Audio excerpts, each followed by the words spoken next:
tal? Muy buena tarde, los saluda su amigo licenciado René Castelán, director de la revista Lex Informa. Hoy nos acompaña un gran profesional en la materia, el maestro David Cadena Ramírez. Además es un gran amigo mío. ¿Cómo estás, David? Bienvenido a esta tu casa. Licenciado René Castelán, ¿qué tal? Muchas gracias. Para mí es un honor por segunda ocasión poder participar en este tipo de foros y más en esta revista tan importante del foro jurídico que a todas y a todos los operadores del derecho nos interesa y sobre todo a la academia. Es muy importante este tipo de foros y para mí es un honor estar participando de nueva cuenta con usted, licenciado. El honor es de nosotros, David. Además, pues yo creo que tu currículum, pues ya todos lo saben, es maestro en Derecho y experto en temas de género y justicia. Y vamos a hablar de un tema, David, que tú eres un profesional, que tienes experiencia en la materia, que es alerta de violencia de género. Te cedo el uso de la palabra, David.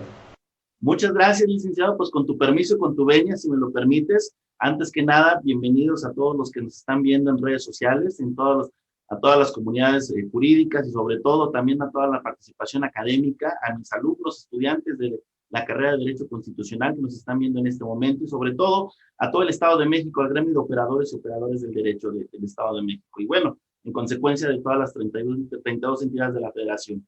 Así que bienvenido y luego que también en Colombia nos siguen, así que saludos hasta Colombia.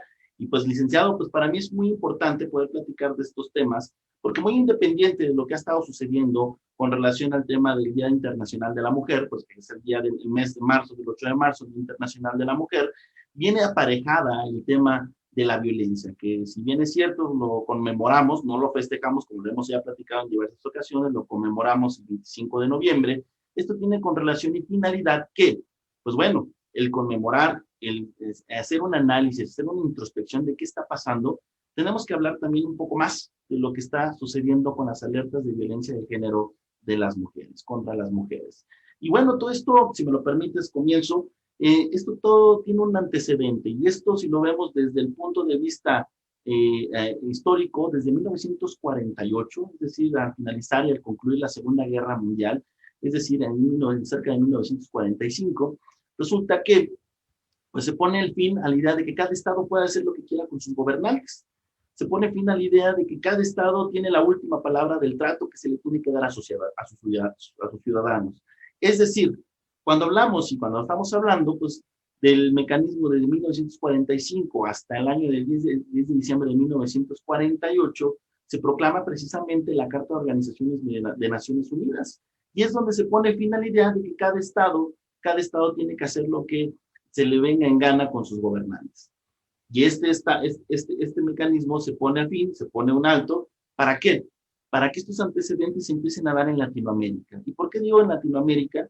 Porque esto es a nivel mundial. Esto es a nivel desde diciembre, por eso es que se conmemora el Día Internacional de los Derechos Humanos. Y esto, si nos bajamos a Latinoamérica, vamos a hablar del Sistema Interamericano de Derechos Humanos.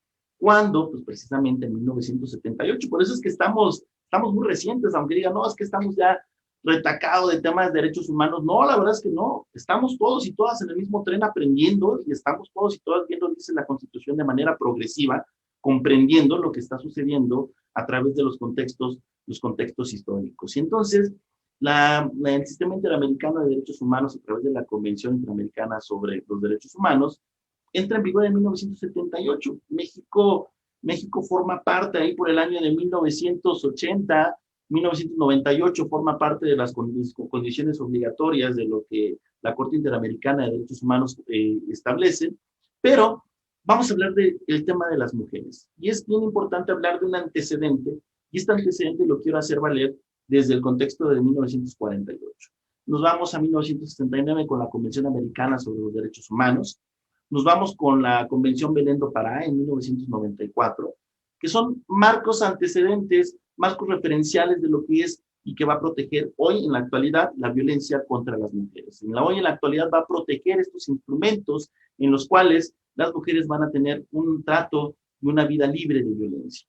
Es decir, cuando hablamos de 1979, la CEDAW, que es la Comisión sobre toda la eliminación de todas las formas de violencia contra las mujeres, discriminación contra las mujeres, encontramos estos mecanismos que van a anteceder lo que hoy tenemos en un marco nacional, hablando del Pacto Internacional de Derechos Civiles y Políticos, y asimismo la Declaratoria de Eliminación de la Violencia contra las Mujeres en 1994, vienen en concordancia con todo lo que está pasando históricamente en México. Ahora sí voy a aterrizar en México, en 1998, donde México adquiere de manera contenciosa la responsabilidad de que todas las recomendaciones y todas las resoluciones emitidas por la Corte Interamericana de Derechos Humanos van a tener ese pleno valor y esa plena obligación que el Estado va a incluirse. Y si nos vemos en el contexto político, en el año 2000, se cambia un sexenio, finaliza un sexenio y inicia un sexenio de manera, si tú lo quieres ver, donde una estafeta roja pasa a una estafeta azul. Llega un personaje, un expresidente, que empieza a decir chiquillas y chiquillos, niños y niñas, y todos nos empezamos a reír de cierta forma. Entonces empieza a cambiar esta política pública en el cual no era que el presidente vino a demostrar, y mucho menos el titular del Ejecutivo vino a querer cambiar un lenguaje que ahora se le conoce como incluyente o no sexista, sino era por recomendaciones, ya de Belén do Pará, ya de CEDAW, en el cual se deba de dar inclusión para los mecanismos y los textos en los cuales, por ejemplo, México, el 14 de agosto del año 2001, tuvo su primera reforma constitucional. Y esta primera reforma constitucional donde se adopta el principio de no discriminación. Es ahí donde se empieza a trabajar con toda la comunidad, todos los ombudsman, todos los defensores, todos los human rights, todo este tema donde todos los que nos dedicábamos al litigio estratégico empezábamos a ver que ya tan solo por los compromisos internacionales, la Constitución tenía ciertos problemas técnicos de pronunciamiento en cuanto a lo que decía, por ejemplo, las discapacidades o las preferencias, o en su caso, las personas con capacidades diferentes. Ahí veías a Lucerito con su 999 en el Teletón, diciendo que apoyemos a las personas con capacidades diferentes. Es en este contexto que se empieza a vislumbrar que se tiene que reformar la Constitución para adoptar los mecanismos y el lenguaje técnico adecuado para que se empiecen a dar las condiciones. Ya están, el 14 de agosto se incorpora el principio de no discriminación, nos vamos más adelante, nos vamos al año 2006 y encontramos precisamente en el año 2006 que se incorporan por los principios y precisamente por los compromisos internacionales que tenía Belén do Pará, que tenía CEDAW, la Ley General de Acceso a una Vida Libre de Violencia de las Mujeres. Y entonces se crea en concordancia también anteriormente el Instituto Nacional de las Mujeres. Este Instituto Nacional de las Mujeres que surge con la necesidad de poner y finalizar el cese a la violencia contra las mujeres. Hay quienes dicen, hoy veía, de hecho, ya no me dio tiempo porque estaba en clase anteriormente, pero ahí en tu página, licenciado, veía que alguien puso, ¿y este tema por qué dos hombres tienen que hablar cuando realmente el tema de la violencia tienen que hablar mujeres? A ver, les aclaro, el tema de la violencia de las mujeres no es exclusivo de mujeres. El tema de las mujeres, el tema de la sororidad y el tema precisamente para que se dé una inclusión y una paridad, es que es responsabilidad tanto de ambos géneros, de ambos sexos, hombres y mujeres. Yo que he estado luchando durante más de 13 años con este tipo de temas, me he encontrado con esos estereotipos, tanto de hombres y de mujeres, diciéndome que no es factible que una persona, un hombre, esté trabajando temas de protección de derechos de mujeres. Realmente, si queremos inclusión, si queremos respeto de derechos humanos, esto es una participación colegiada, y esta participación colegiada le corresponde tanto a los hombres, a las mujeres y al gobierno participar de una forma incluyente. Es decir, regresamos al contexto de la Ley General de Acceso, se reforma la Constitución, ya le quitan el término de personas con capacidades diferentes y se incorpora el término personas con discapacidad. Se viene en materia penal, para mis colegas y panelistas de materia penal, pues la reforma constitucional en materia penal.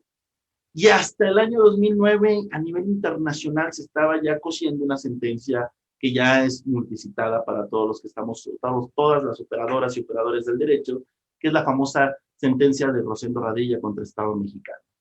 Y es así que en esta sentencia se incorporan en el anterior sexenio una nueva reforma constitucional, la reforma del 10 de junio del año 2011, asimismo como la reforma de amparo del 7 de junio del mismo año, y es así donde también la Ley General de Acceso empieza junto con todos los mecanismos, con todas las políticas públicas, incluso hasta el titular del Ejecutivo del sexenio pasado, establecía la situación de decir, a ver, espérame, ya no queremos más violencia en las mujeres. Tenemos trabajando al Instituto Nacional de las Mujeres, a los institutos locales de las mujeres, tenemos trabajando a los defensores de derechos humanos para poder trabajar y poder proteger a este grupo que históricamente ha sufrido un rechazo, ha sufrido una marginación. Pero ojo, no nada más las mujeres, sino también niñas, niños, personas con discapacidades, preferencias sexuales, adultos, adultos mayores, y entonces aquellos que históricamente han sufrido la marginación o el rechazo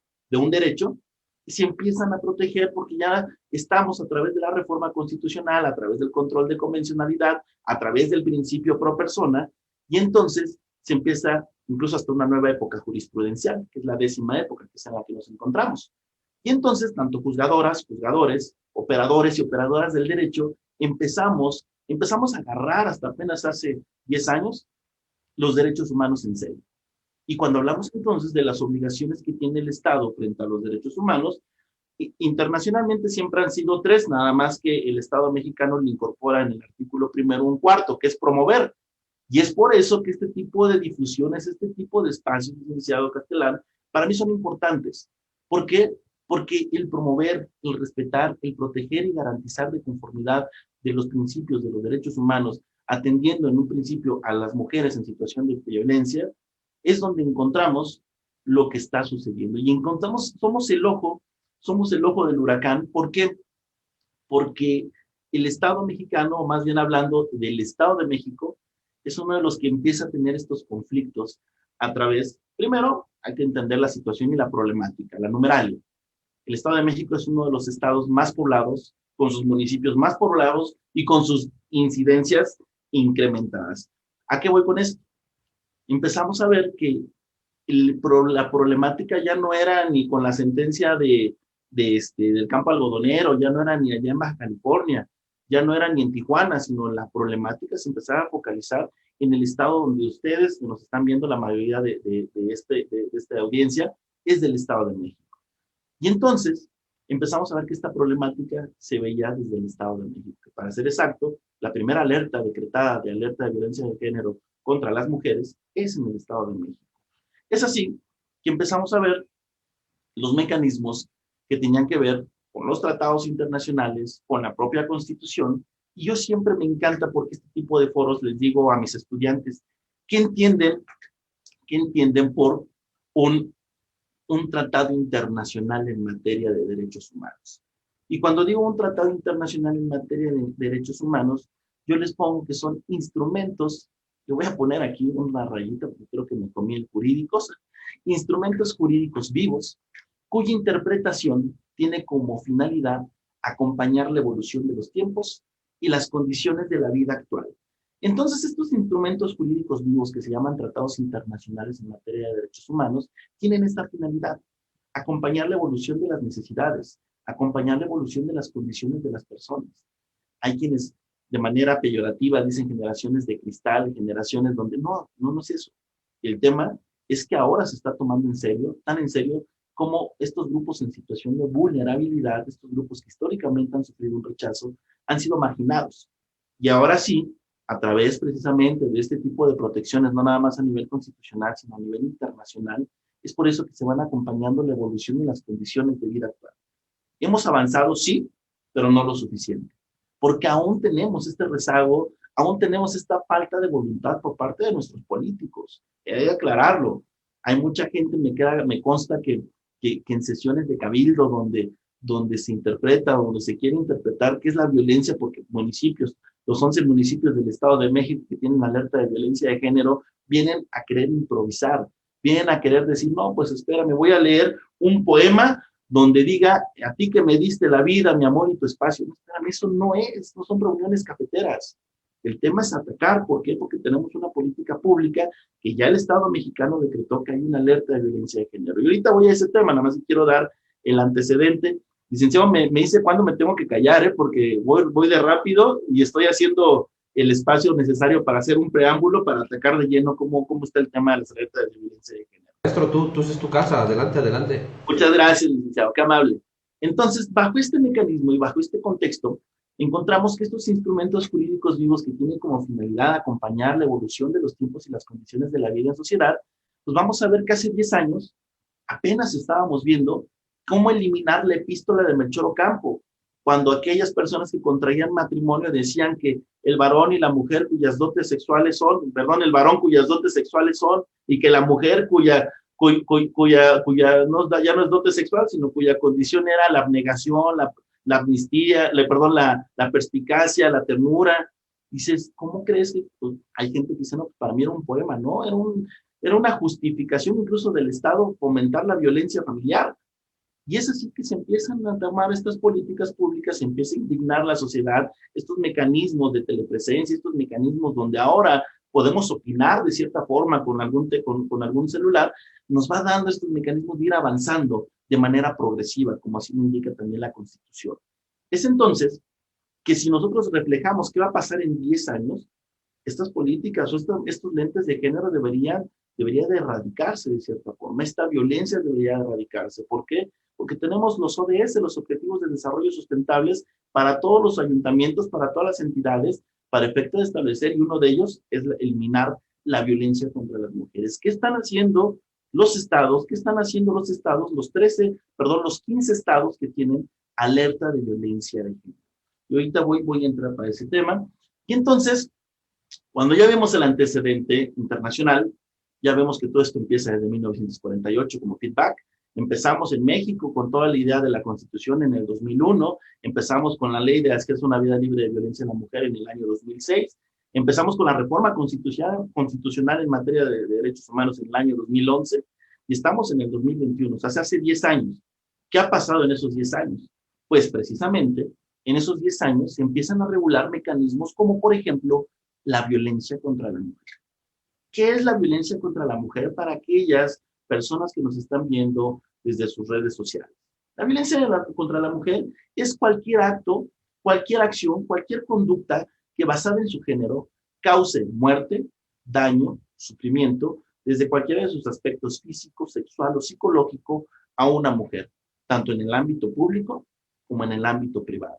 Repito nuevamente, la violencia contra la mujer es la acción, la conducta basada en su género.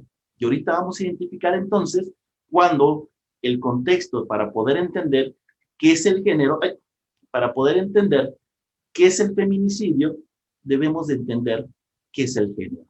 Entonces, si decimos que la violencia contra la mujer es cualquier acción o omisión bajo la conducta de su género que cause muerte, daño, sufrimiento físico, sexual o psicológico a una mujer en el ámbito público y privado, esto, la palabra mágica va a ser el género. ¿Qué es el género? Y entonces, la ley de acceso a una vida libre de violencia de las mujeres nos incorpora distintos tipos de violencia y distintos tipos de modalidades de violencia.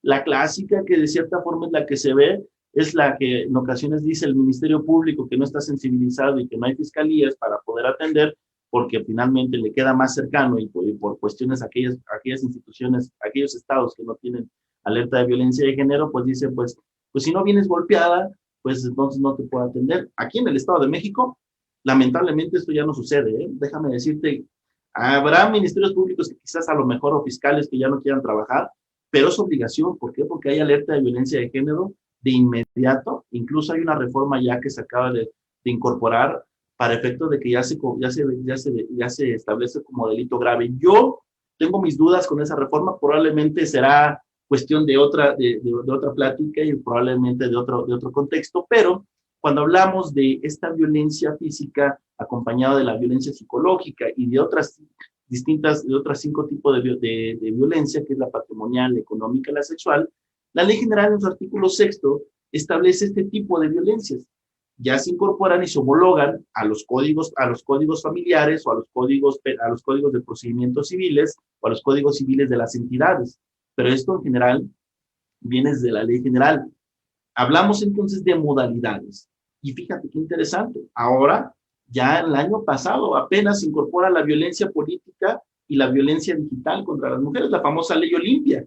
Es decir, en este mecanismo se crea a través de esta Ley General de Acceso de las Mujeres una vida libre de violencia y nos contempla estas modalidades de violencia familiar a través de sus tipos, que puede ser en su ámbito familiar, que esto pues definitivamente el contexto, aquellas personas que siguen manteniendo, que siguen diciendo la violencia intrafamiliar, les platico que no es violencia intrafamiliar. Se ha comprobado que la violencia intrafamiliar es dentro de las cuatro paredes. Y entonces el que es violento es dentro de las cuatro paredes y afuera saliendo de casa. Y es decir, entonces el tema es violencia familiar. La violencia laboral y docente evidentemente tiene que ver con todos sus mecanismos de acoso y hostigamiento. El famoso moving, el acoso, hostigamiento que yo les decía a los estudiantes, ¿qué diferencia hay de un acoso a un hostigamiento? La diferencia es que las dos son igual de aberrantes, simple y sencillamente que en el hostigamiento hay una relación de subordinación, docente, alumno, patrón, trabajador. Entonces, bajo este mecanismo se incorpora, y la propia ley lo establece, que bueno, ya desde las reformas ya laborales, ya desde las reformas en cuanto a todo lo que tenga que ver en el ámbito académico, se ha tomado muy en cuenta este tipo de situaciones para poder erradicar este tipo de violencia. Y entonces las universidades privadas forzosamente tienen que atender y atacar y de inmediato poder poner atención a cuando hay una situación de violencia o cuando hay una situación de acoso. Violencia en la comunidad, violencia institucional, que esto pues finalmente se ha ido a través del tiempo, se ha ido demostrando que existe, y esto a través del uso y la costumbre, a través de la violencia institucional, que las propias, de manera sistematizada, las propias instituciones ahora van cambiando. A nivel federal esto va quedando claro, pero a nivel municipal me preocupa, licenciado, ¿por qué? Porque no hay manuales de seguimiento. Estamos en una etapa donde encontramos en la actualidad, en este año para el Estado de México, un proceso electoral que quien sea, que el color que quede o quien quede, a veces porque no estamos tan regulados y la soberanía que tiene la Constitución conforme a los municipios, pues yo puedo meter a mi compadre o a mi comadre, que pues tú métete ahí, quédate ahí, cumples el perfil, aparte me apoyaste en la campaña, yo te apoyé aquí, entonces cumples con estos requerimientos. Y entonces se pierde este seguimiento. Y es por eso que a nivel municipal hay que poner el foco y hay que darle el seguimiento adecuado. Y bueno, este año les decía, el año pasado, si no mal recuerdo, fue en abril, se incorpora la violencia política, que es uno de los mecanismos que ahora se están utilizando en estos procesos electorales para poder denunciar la violencia política ejercida a través de los procedimientos de los JDC, de los juicios de derechos políticos civiles. Entonces, estos JDCs que se promueven para efecto de que cese la violencia política contra las síndicos, contra las regidoras. Es un tema bien interesante que, si tú me lo permites, licenciado, tengo a la persona indicada para que nos hable de ese tema, y que es un tema tan fino que hoy nos puede ayudar mucho a todas las que se están proyectando en una vida política. Entonces, me voy a hacer énfasis a lo que dice la violencia feminicida y la alerta de violencia de género, que va a estar contemplada en su artículo 18. Es decir, esta violencia feminicida es una de las violencias más extremas. ¿Por qué es una de las violencias más extremas? Porque es la forma más violenta contra las mujeres por el hecho de simple y sencillamente ser mujeres, ocasionada por la violación de sus human rights, es decir, de sus derechos humanos, en los espacios públicos, tanto como en los espacios privados, integrada por conductas de odio o rechazo a las propias mujeres, que pueden ser o no racionadas por la sociedad o por la autoridad encargada de hacerlo, que pueden terminar en homicidio y otras formas de muerte violenta. Fíjate que el fin de semana, aquí está haciendo un poquito de calor, así que no prendí el aire acondicionado, lo olvidé, pero bueno, te platico. El fin de semana atendí a una persona en situación de violencia, en el cual, al ver y al verificar que su situación era extrema, yo le planteé una estrategia de manera integral para que ella pudiese salir de este círculo de la violencia. Sin embargo, ella, al no notar que se encontraba en un círculo de la violencia, que posteriormente lo platicaremos, ella decía, pues es que es normal la violencia que me están dando, es una violencia normalizada. Y al punto que yo pude percibir que puede suceder una situación incluso hasta de un feminicidio. Sin embargo, y parte de esta situación es que es la forma más violenta de la violencia contra las mujeres, la muerte, el homicidio. Y por poder entenderlo, vamos a encontrarlo como los feminicidios. ¿Pero qué es el feminicidio? Y para poder entender qué es el feminicidio, pues primero debemos de entender qué diferencia hay entre sexo y género. Casualmente, yo siempre hago este ejercicio a todos los que nos están viendo, a todos los que nos están participando en este foro. Yo siempre les digo qué sexo son. Y todos, incluso en el sistema policíaco, Yo siempre veo las tarjetas informativas, incluso veo en los IPHs, en las puestas a disposición, en las carpetas de investigación, un personal del sexo masculino o un personal del sexo femenino. Si no comprendemos esta situación y si no comprendemos este contexto por virtud del cual encontramos que de manera incorrecta no identificamos entre la diferencia entre sexo y género, no vamos a entender qué es el feminicidio. Y para poder entender esta idea del género, para poder comprender el feminicidio, vamos a entender qué carajo tiene que ver entre el sexo y el género. Es decir, son dos conceptos totalmente diferentes. ¿A qué me refiero con esto? Me refiero que el sexo es el que se encuentra determinado por la característica biológica y fisiológica que divide a dos grupos de personas. Es decir, a los hombres y a las mujeres. El hombre tiene pene y la mujer tiene vagina. Así de sencillo. Esta característica biológica que divide a los hombres, a los grupos de personas entre hombres y mujeres, se le conoce el sexo. Incluso ustedes hagan este ejercicio, saquen ahorita su INE y cuando digan sexo, va a decir M o va a decir H. Cuando podamos comprender que no existe el sexo masculino ni el sexo femenino, cuando te refieres al sexo es si eres hombre o si eres mujer. ¿Qué pasa cuando hablamos de la conducta del género? Y cuando hablamos del género, hablamos de este contexto, ahora sí, histórico y social. El contexto histórico-social en el cual el género se va a referir al conjunto de características sociales y culturales asignadas a las personas en función de su sexo. Es decir, hago un feedback. Cuando hablamos de qué rol social tú por ser mujer te corresponde hacer y qué rol social tú por ser hombre te corresponde participar dentro de lo que es lo femenino y dentro de lo que es lo masculino. Y es ahí donde empezamos con todo el contexto y toda esta obligación que tiene tanto el Estado, los medios de comunicación, las escuelas y sobre todo en casa. ¿Por qué? Porque evidentemente seguimos encontrando un contexto donde tenemos música que lejos de ayudar, y no nada más hablo del reggaetón, hablamos precisamente de contextos históricos como por ejemplo José José, como por ejemplo canciones de Mátalas con una sobredosis de ternura y todos contentos cantando y echando el tequila. Señores, no, estamos haciendo apología del delito. ¿Por qué? Porque precisamente por el contexto social en el que nos desarrollamos, tú por ser hombre puedes ser fuerte, tú por ser mujer tienes que estar en casa, tú por ser hombre tienes que salir. Y entonces el contexto del rol social que se desempeña esta mujer y este hombre por lo femenino, por lo masculino, encontramos la idea del feminicidio. Y entonces en este contexto cultural, pues ¿por qué crees que la mataron? Porque le fue infiel al esposo. ¿Por qué crees que la asesinaron? Pues porque simple y sencillamente andaba con otra persona. Y entonces, ahora sí, encontramos el contexto real de la muerte de una mujer por condición de género.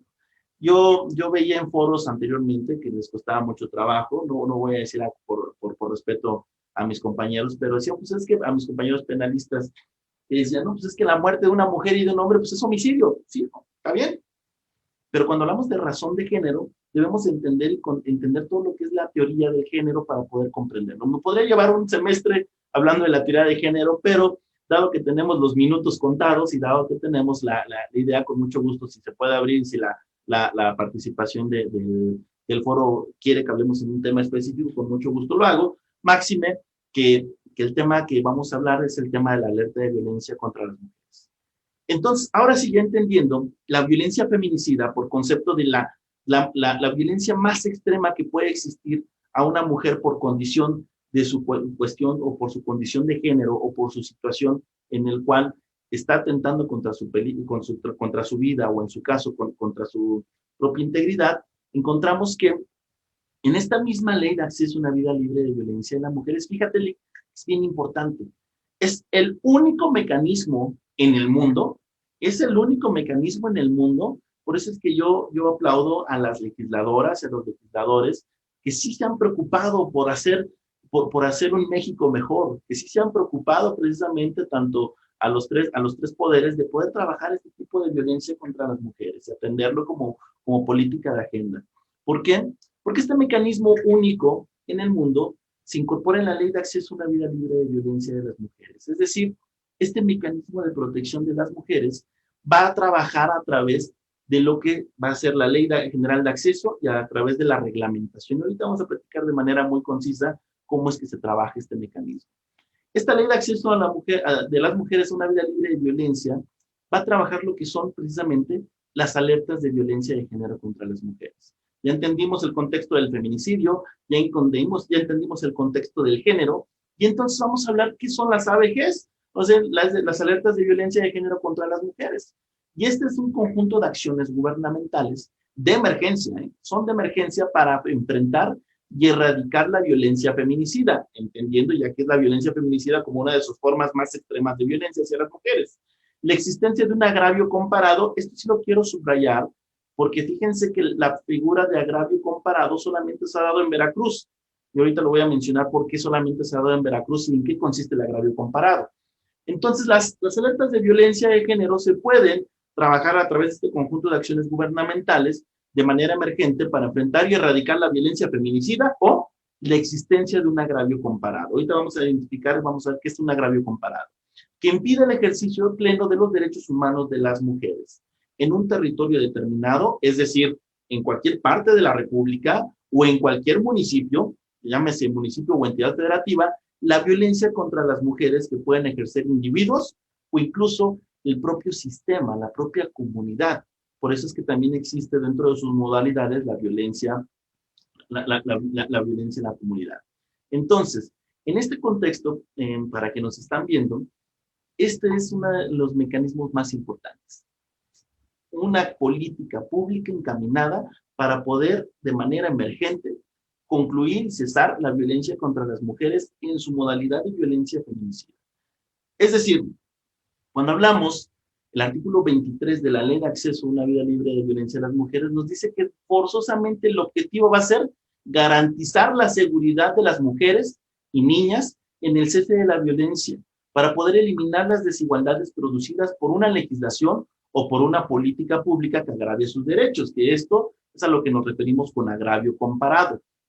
Cuando hablamos entonces de estos mecanismos o de estas ideas para poder garantizar esta seguridad de las mujeres, encontramos que, por ejemplo, el Estado de México, dentro de sus alertas de violencia de género, se decretó precisamente una segunda alerta de violencia de género, ya no por la muerte de mujeres, sino tristemente por las desapariciones que están sucediendo en el contexto de los territorios que están en la zona metropolitana, como el municipio de Ecatepec, como el municipio de Cuautitlán Izcalli, como el municipio de Tlalnepantla, como el municipio de Naucalpan, Estado de México.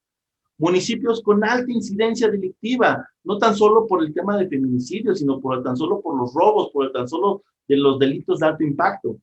Es decir, que tenemos estos mecanismos en los cuales el Estado mexicano, a través del Estado de México y a través de sus municipios, se encuentran obligados a garantizar. Y cuando hablamos de agravios comparados, los agravios comparados pueden ser de distintas características o de distintas formas. Son tres en específico.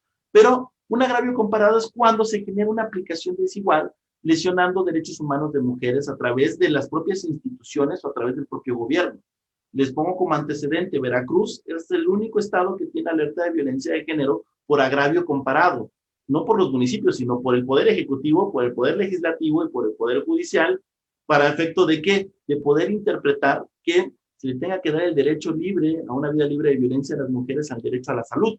Y entonces, es el único estado que tiene una alerta de violencia de género por agravio comparado. ¿Por qué? Porque de manera institucional se le está violando sus derechos a las mujeres. Es decir, no sé qué dice, ahí estamos. Es decir, les platico, en el Estado de México, actualmente tenemos 15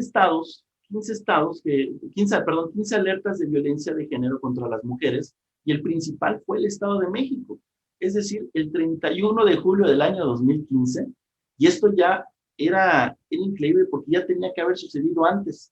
Yo me acuerdo cuando era coordinador del Instituto Nacional de las Mujeres, del programa Vida Sin Violencia, me acuerdo cuando el titular del Ejecutivo pasado estatal del Estado de México, en ese entonces el licenciado Peña Nieto, mandó con notario a la doctora Rocío Gaitán, a la titular de que en paz descanse, a la titular del Instituto Nacional de las Mujeres, para certificar que no había violencia de género. Entonces, evidentemente no se pudo decretar hasta que fue por conducto de un juez de amparo que determinó que sí hay una alerta de violencia de género hacia el cometido contra las mujeres. Entonces, se decreta que son 11 municipios. Estos 11 municipios, el primero en su numeralia es Ecatepec, Nezahualcóyotl, Tlalnepantla, Toluca del Lerdo, Chalco, Chimalhuacán, Naucalpan, Tultitlán, Ixtapaluca y Valle de Chalco. Entonces, estos 11 municipios, uno de los más importantes, porque fue la primera alerta, fue el primer modelo que se decreta. La pregunta es, ¿se ha dado cumplimiento? La pregunta es, ¿los titulares que se encuentran actualmente ejerciendo el cargo de presidentes municipales, tanto de Ecatepec como de Nezahualcóyotl, de Tlalnepantla, se han preocupado realmente por atender este tipo de violencia? Incluso la propia fiscalía, yo entiendo que debe de haber edificios rosas. Esto para mí es hasta incluso discriminativo, porque un edificio rosa, es forzosamente el rosa es exclusivo de mujeres y el azul es exclusivo de hombres, volvemos al mismo contexto.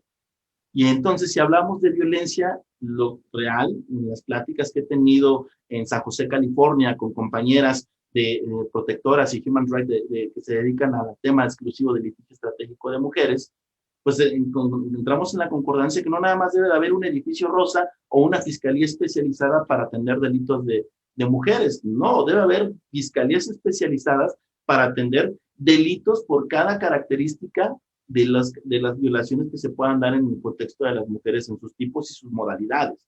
¿Para efecto de qué? De no saturar. Pero bueno, hablamos que son fines electorales y hablamos que son presupuestos y que a veces es complicado poder determinar un contexto para poder ayudar a una mujer cuando se vienen tiempos electorales. No me quiero meter más en el tema, sino quiero aclarar que la primera alerta de violencia de género se decreta en el año 2005 y para estos municipios. Yo he estado observando de manera muy cercana qué pasa con Ecatepec, por ese caso, y la verdad es que pues lamento mucho, con todo respeto, lamento mucho que el titular del Ejecutivo Municipal no está haciendo y ni siquiera esté interesado en atender el tema de la violencia contra las mujeres. El simular que estás con situaciones de poniendo un consejo y que estás ahí con las mujeres y que eso no es, esto es una simulación. El tema es atacar, el tema es erradicar, el tema es combatir. Y pues bueno, lamentablemente los titulares municipales ahorita quieren reelegirse y quieren trabajar sobre sus contextos políticos. Y pues bueno, eso es lo que nos impide como agenda pública, como observadores de derechos humanos, que se puedan establecer estas políticas adecuadas. Morelos, en el año 2015, a través de 8 municipios, Michoacán con 14 municipios, Chiapas, Nuevo León, Veracruz con 11 municipios. Y entonces, me regreso acá. Y entonces Sinaloa, Colima en el año 2017, les decía que Veracruz por agravio comparado. Entonces, Veracruz, no sé si está moviendo aquí mi diapositiva, y aquí me regreso. Entonces, hasta el año 2018, fíjense cómo es bien importante, Campeche y Durango son los últimos municipios, los últimos estados que han determinado la alerta de violencia de género. Y esto porque finalmente estaban en trámites. ¿Quiénes son los que no han identificado o los que no han pertenecido a las alertas de violencia de género y que no han sido declaradas? Estos han sido 7 única y exclusivamente: Guanajuato, Baja California, Querétaro, Puebla, Sonora, Tabasco y Tlaxcala. El último, pues bueno, que se decretó que no era el ejercicio de las alertas de declarar violencia de género, fue en el año 2017. Cuando hablamos de las que se encuentran en trámites, fíjense qué interesante, por la cuestión pandémica o por la cuestión del COVID, Ciudad de México está en alerta. Ciudad de México es una de las principales para poder determinar el contexto en el que se va a decretar una alerta de violencia de género. ¿A qué alcaldías? Pues bueno, ya sabemos que son con las que tienen altos índices de violencia. Milpalta, Iztapalapa, todos los que tienen colindancia lamentablemente con el Estado de México. Entonces, pues bajo esta situación, las solicitudes de alertas que se encuentran vigentes, ya antes eran 9, pero ya por las que se incorporaron de Tabasco y Tlaxcala, ahora pues bueno, todos. Ahora nada más nos quedan precisamente estas 7. Ciudad de México, Coahuila, Jalisco, Oaxaca, Puebla, Yucatán y Zacatecas. Bajo este contexto, podemos identificar cuál es el proceso de la alerta de violencia de género. Son 5 pasos que la propia ley, con el reglamento, nos dice que el primer paso va a ser la admisión de la solicitud de la alerta de violencia de género. ¿Quién puede presentar esta solicitud? Esta solicitud la puede presentar la ONG, las organizaciones no gubernamentales, organizaciones de derechos humanos, organizaciones internacionales, incluso de derechos humanos, pueden participar para poder admitir justamente esta solicitud de alerta de violencia de género. El segundo paso, lo voy a hacer de manera muy resumida, es la conformación de grupos de trabajo para atender las alertas de trabajo de violencia de género. Entonces, y se encuentran conformados, pues, por el Instituto Nacional de las Mujeres, de la Comisión Nacional contra Víctimas, la Comisión Nacional de Derechos Humanos, representantes, justamente hasta por convocatoria pública, personajes que tienen este perfil de defensores o defensoras de derechos humanos, pueden participar en estos grupos de trabajo para pasar al siguiente punto, en la investigación de los grupos de trabajo para atender esto. Y entonces es el territorio, es el trabajo en equipo, es el trabajo ya que se hace directamente en campo para verificar cuáles son las muertes de mujeres, cuáles son las problemáticas y cuáles son la violencia feminicida que se decreta en las entidades o por el índice que las fiscalías arrojen. Y bueno, pues por penúltimo, pues es el dictamen que se establece después de esta investigación para que posteriormente se pase a la Secretaría de Gobernación y por último, la propia Secretaría de Gobernación decrete si es viable o no es viable la declaratoria de alerta de violencia contra las mujeres. Es decir, esta alerta de violencia, esta declaratoria, va a ser emitida por la Secretaría de Gobernación para que el Estado, el titular del estatal, en este caso gobernador o gobernadora o jefa de gobierno, van a poder atender y tienen que acatar estas indicaciones. ¿Y qué crees, licenciado? Yo veía, y con esto me despido para que podamos trabajar, cuando fue en el año 2015, ahí me tocó estar en un municipio que es Tlalnepantla, Estado de México. Y yo me acuerdo, por el titular del Ejecutivo, que en su speech político, en verdad, antes no porque no lo grabé, sino me dio mucho coraje, que dijo, me congratula que el gobernador del Estado de México nos haya decretado la alerta de violencia de género. Dije, ¿es verdad? ¿Es verdad que tu speech solamente es político y que no sepas lo que está pasando en tu municipio? Lamentablemente, esto está sucediendo y seguirá sucediendo si no hay esta sensibilidad. Por eso para mí es importante que este tipo de espacios tengan la finalidad de seguir difundiendo para aquellos que no son académicos, para aquellos que no tienen la oportunidad de que ya cursaron una preparación profesional, que se puedan sensibilizar en este tipo de situaciones. Que no es que lo diga yo, que no es que lo diga el académico, que no es que lo diga el abogado, sino es que está en la ley, que está regulado y que finalmente debe de cesar y deben de paralizar los efectos de todo tipo de violencia contra las mujeres, y en específico la violencia feminicida.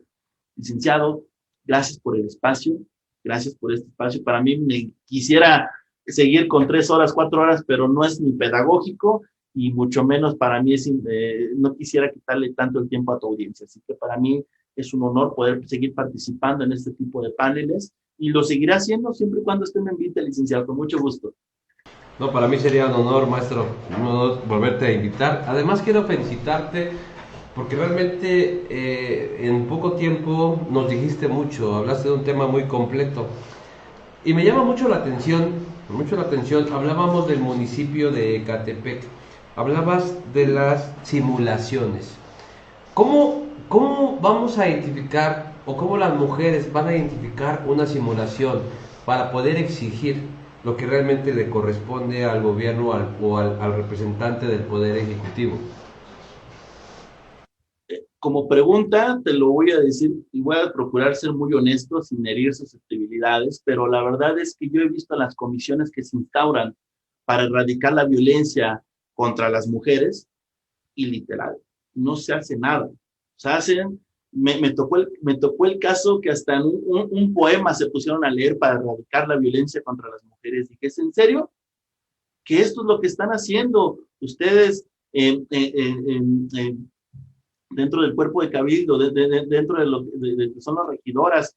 Ustedes están leyendo un poema para poder erradicar la violencia cuando tienen uno de los municipios más grandes y más importantes, para erradicar la violencia es increíble. Me tocó el caso también poder identificar que como esto, y el mismo comentario que hizo uno de los usuarios, que seguramente voy a tener el honor de ponerme a sus órdenes para ver cuál es la inquietud, porque decían, no, es que esta comisión tiene que ser exclusiva de mujeres porque es un tema de mujeres. No, el tema no es exclusivo de mujeres. El tema es, debemos involucrar los hombres y mujeres para poder atender y poder erradicar la política que tanto la alerta de violencia de género está decretada en ese municipio, como para poder sensibilizarlo. Pero si no tenemos este speech, no tenemos esta sensibilización y sobre todo no tenemos esta voluntad política de poder acatar, porque simple y sencillamente no conocemos el tema. Y eso es lo que más me preocupa, que a veces, por la propia democracia, a veces a través de la elección popular, pues evidentemente pues no conocemos y por eso es que están los asesores, pero luego pues los regidores o regidoras o síndicos o síndicas pues, no le invierten a sus asesores y ese es el tema, que nada más se paran, sesionan y pues bueno, vamos a ver lo que el Estado de México nos mande y vamos a decir que sí. Entonces es la simulación y la simulación consiste precisamente no en actuar y eso me da mucha tristeza. Me lamenta que sigamos, por eso es que digo que esto se focaliza a nivel municipal. A nivel estatal están implementados manuales, porque así se establece a través, y aparte del sexenio, pues no lo permite. A nivel federal, pues bueno, ya están implementadas de manera institucional y de manera internacional, que a nivel municipal tendría que ser, pero como nada más duramos 3 años, y como esos 3 años, apenas al segundo, casi tercer año, le vamos agarrando la onda, y pues se vuelve nada más una simulación. Y esto lamentablemente me ha tocado vivirlo y es cuando, no nada más en Manecatepec, lo decía en Tlalnepantla, cuando decía, me congratula haber tenido la alerta de violencia de género. ¿Qué te va a congratular? Si son mujeres que están pasando, que están asesinando en tu municipio, ¿cómo puedes hacerlo? Entonces, eso es una tristeza, que no haya sensibilidad por parte de quienes nos representan. Y para eso están los académicos, para que simple y sencillamente, existen estos tipos de foros, para que los estudiantes, las estudiantes que operen el derecho, las juzgadoras y juzgadores, que por cierto un saludo a todos los juzgadores y juzgadoras del Estado de México, que siempre veo que están aquí participando en este tipo de foros, que son los que precisamente tienen ese chip puesto, esos lentes de género.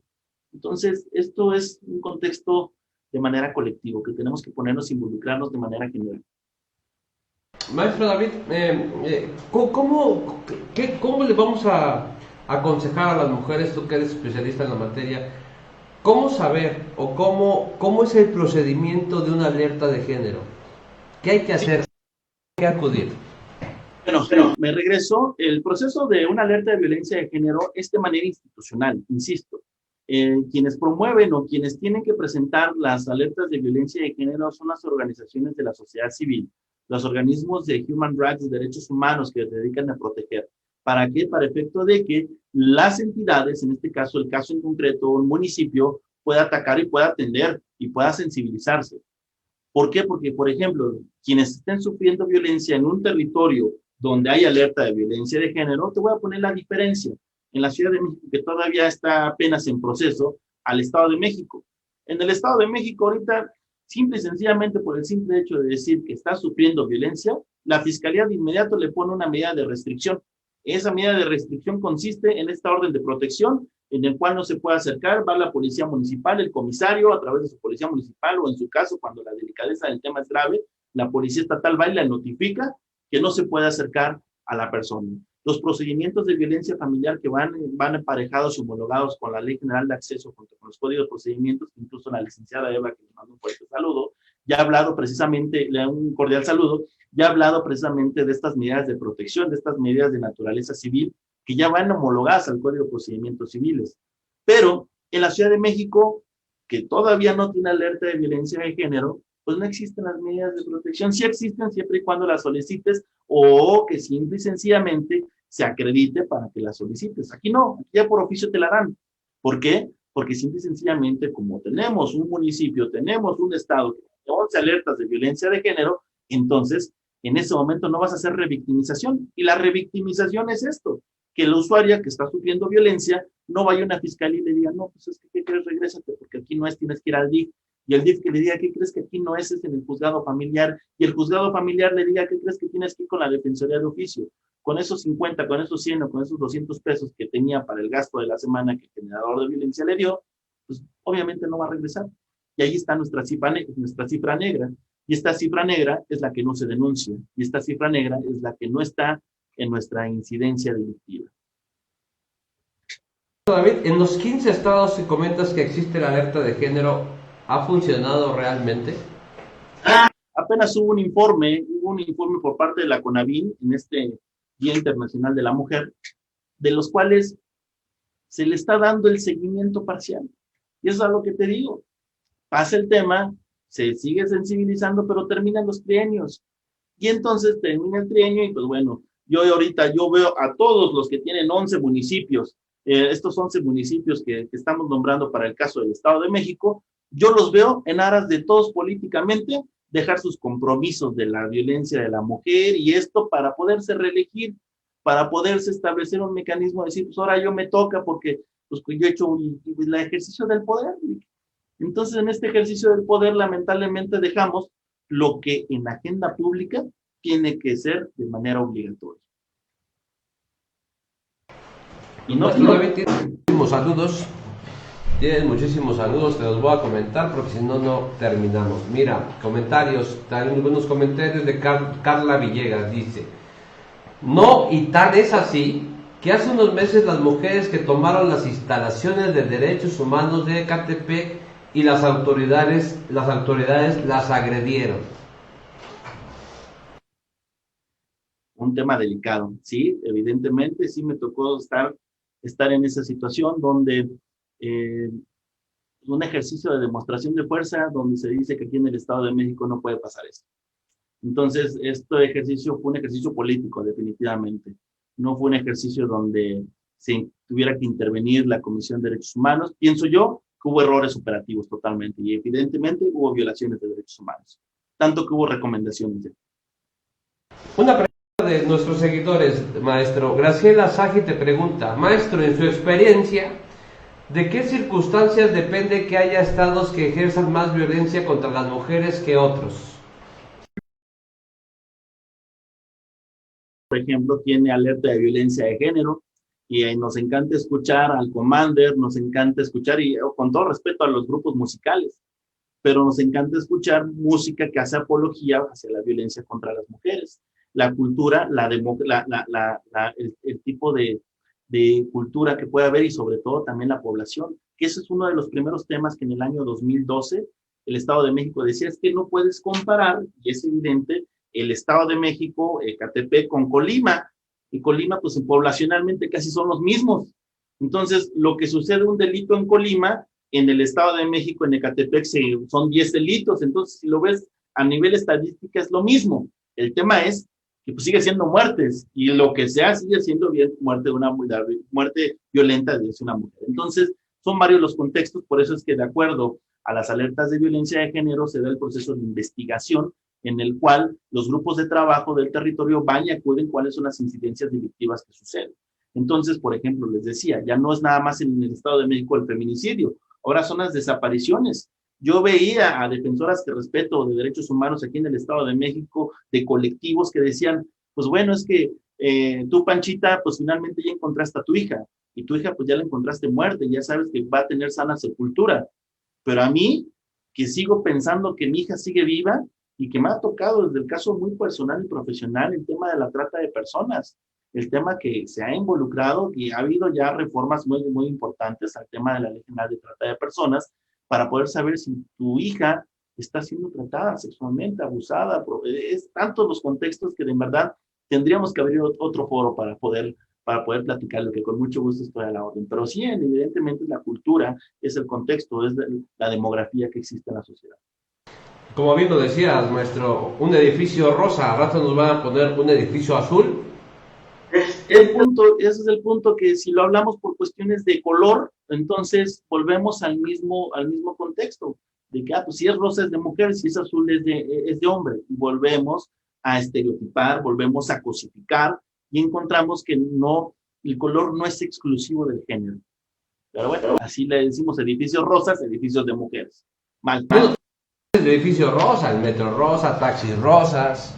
Sí, ese es el punto, ese es el punto, que asociamos con el tema de lo femenino y lo masculino y no entendemos que como sociedad no debemos de estereotipar ese tipo de situaciones. Seguimos, maestro. Graciela te pregunta, si todos los servidores públicos que se encargan de las alertas de violencia de género estuvieran tan preparados como usted, otras cosas sería. Gran dominio del tema y muchas gracias. Gracias, amable. Otro punto importante, bien lo dice Graciela, la preparación.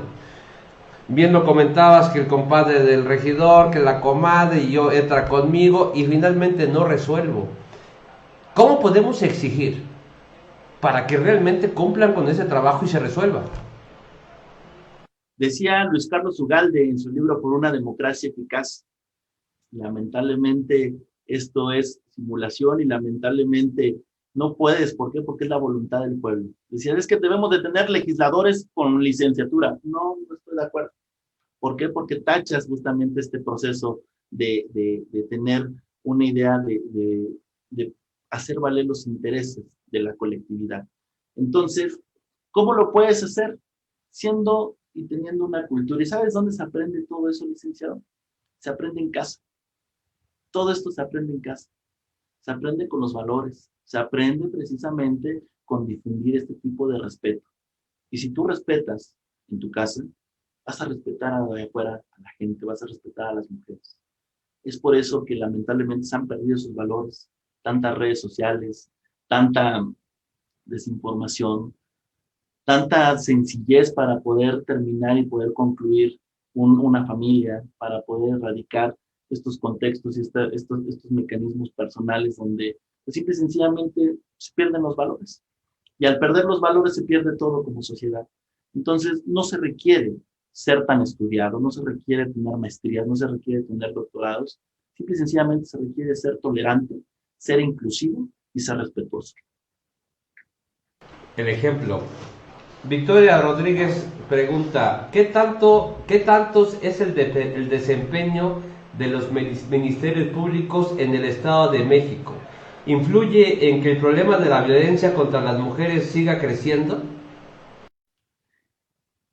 En la actualidad, por ejemplo, hablamos precisamente del Estado de México. Insisto, el Estado de México tiene alerta de violencia de género. Y entonces, al tener alerta de violencia de género en sus 11 municipios y ya de manera, el titular del Ejecutivo del Fiscal General ha dado las indicaciones para que se trate con seriedad este tema. Entonces, pienso yo que se ha estado trabajando y pienso yo que se ha estado avanzando por parte de la Fiscalía. No dudo que haya servidores públicos que no tengan esa sensibilidad, pero en la mayoría de los servidores y de los fiscales que tengo el gusto incluso hasta de trabajar por conducto de las propias víctimas, se les da el seguimiento y el tratamiento con seriedad.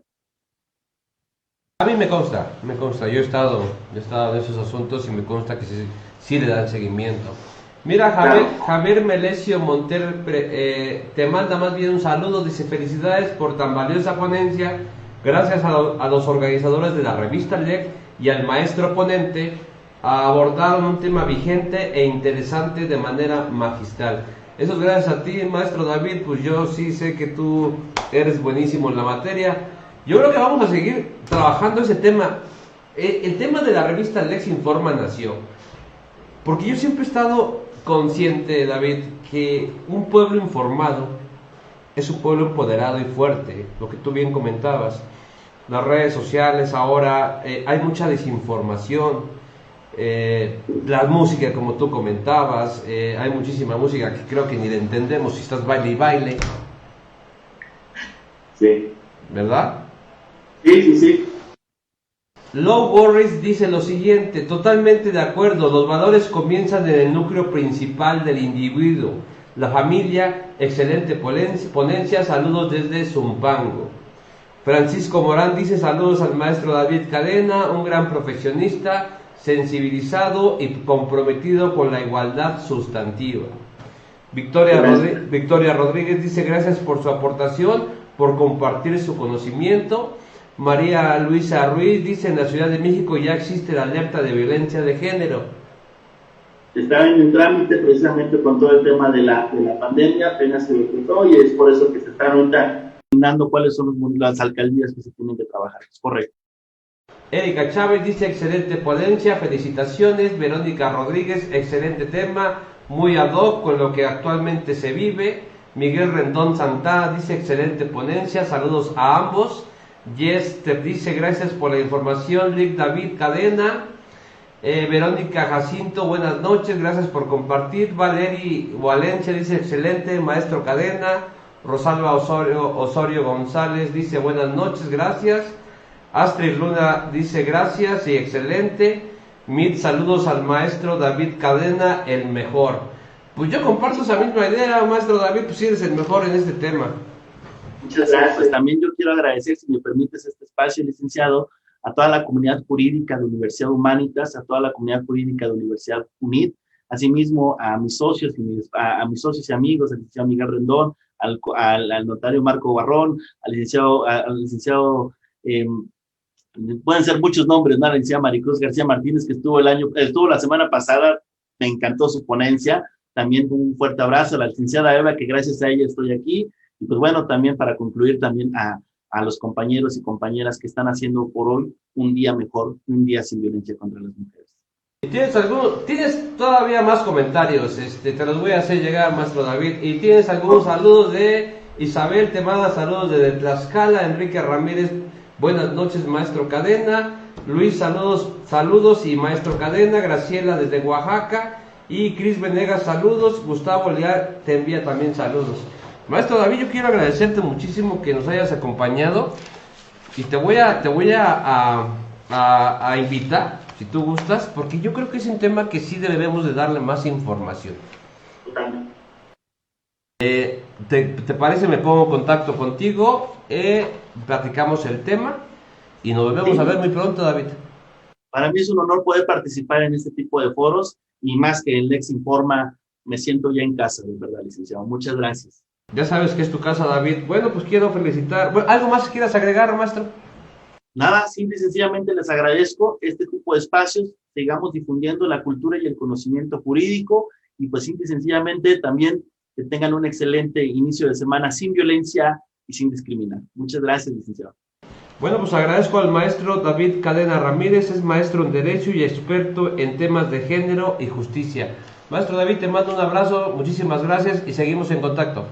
Muchas gracias, muy buena noche. Gracias, hasta luego.